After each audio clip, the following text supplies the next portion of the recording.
Hi everyone, welcome to channel Swastha foods. നമ്മൾ ഉണ്ടാക്കാൻ പോകുന്ന മോര് കറിയാണ്.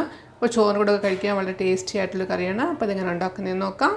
അപ്പോൾ എൻ്റെ വീഡിയോ ലൈക്ക് ചെയ്യാനും ചാനൽ സബ്സ്ക്രൈബ് ചെയ്യാനും മറക്കരുത്. അപ്പോൾ മോര് കറി ഉണ്ടാക്കാൻ വേണ്ടി ഞാനിവിടെ 1/2 ലിറ്റർ തൈര് എടുത്ത് വെച്ചിട്ടുണ്ട്. ഇത് നല്ലോണം ഒന്ന് അടിച്ചെടുക്കുക. ഒരു വിസ്ക് വെച്ചിട്ട് അല്ലെങ്കിൽ മിക്സിയുടെ ജാറിലിട്ടിട്ട് നല്ലോണം ഒന്ന് അടിച്ചെടുക്കുക. ഇതിപ്പോൾ ഞാൻ നല്ലോണം അടിച്ചെടുത്ത് വെച്ചിട്ടുണ്ട്. പിന്നെ ഞാൻ എടുത്തേക്കുന്ന 1/2 കപ്പ് തേങ്ങ ചിരകിയത്, ഇതിൻ്റെ 1/2 ടീസ്പൂൺ ജീരകം ഇട്ട് കൊടുക്കുക. ഇനി ഒരു 1/4 ടീസ്പൂൺ മഞ്ഞൾപ്പൊടി, ഒരു 1/2 ടീസ്പൂൺ മുളക് പൊടി, 4 വെളുത്തുള്ളി. ഇതെല്ലാം കൂടെ നല്ലോണം സ്മൂത്തായിട്ട് അരച്ചെടുക്കാം. അപ്പോൾ തേങ്ങ ഇവിടെ നല്ലോണം സ്മൂത്തായിട്ട് അരച്ച് വെച്ചിട്ടുണ്ട്. ഇനി ഗ്യാസിൽ കടായി വെക്കുക. കടായി നല്ലോണം ചൂടായി കഴിയുമ്പോൾ ഇതിലോട്ട് 1 ടേബിൾ സ്പൂൺ വെളിച്ചെണ്ണ ഒഴിച്ചു കൊടുക്കുക. എണ്ണ നല്ലോണം ചൂടായ ശേഷം ഇതിലോട്ട് 1/4 ടീസ്പൂൺ കടുക് ഇട്ട് കൊടുക്കുക. കടുക് പൊട്ടിയ ശേഷം ഇതിലോട്ട് 2 ചെറിയ ഉള്ളി അരിഞ്ഞിട്ട് കൊടുക്കാം.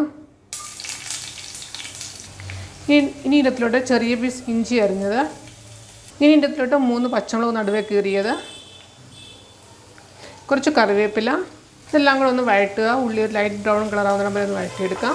ഇനി ഇതിൽ നമ്മൾ അരച്ച് വെച്ചേക്കുന്ന അരപ്പിട്ട് കൊടുക്കാം. ഇത് നല്ലോണം ഒന്ന് ചൂടാക്കുക. ഇനി നമ്മൾ എടുത്ത് വെച്ചേക്കുന്ന തൈര് ഉടച്ചത് ഒഴിച്ചു കൊടുക്കാം.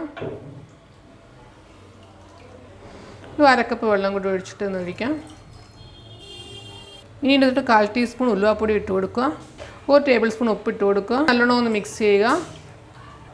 ഇത് തിളപ്പിക്കാൻ പാടില്ല, നല്ലോണം ചൂടാക്കിയാൽ മതി. ഇപ്പോൾ തൈരിന് പുളി കൂടുതലാണെങ്കിൽ കുറച്ചും കൂടി വെള്ളം ഒഴിക്കാവുന്നതാണ്.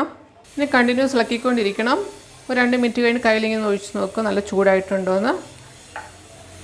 അപ്പോൾ നല്ല ചൂടായിട്ടുണ്ട്. ഇത് ഓഫ് ചെയ്യാം, ഗ്യാസ് ഓഫ് ചെയ്യാം. ഇനി ഒരു പാത്രത്തിലോട്ട് ഒഴിക്കാം.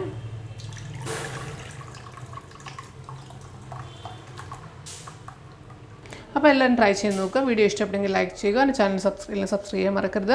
സബ്സ്ക്രൈബ് ചെയ്യാൻ ബെല്ലൈക്കൺ ക്ലിക്ക് ചെയ്യുക. ഓൾ ഓപ്ഷൻ സെലക്ട് ചെയ്യുക. നിങ്ങളുടെ അഭിപ്രായങ്ങൾ കമൻറ്റ് ബോക്സിൽ ഇടുക. Thank you.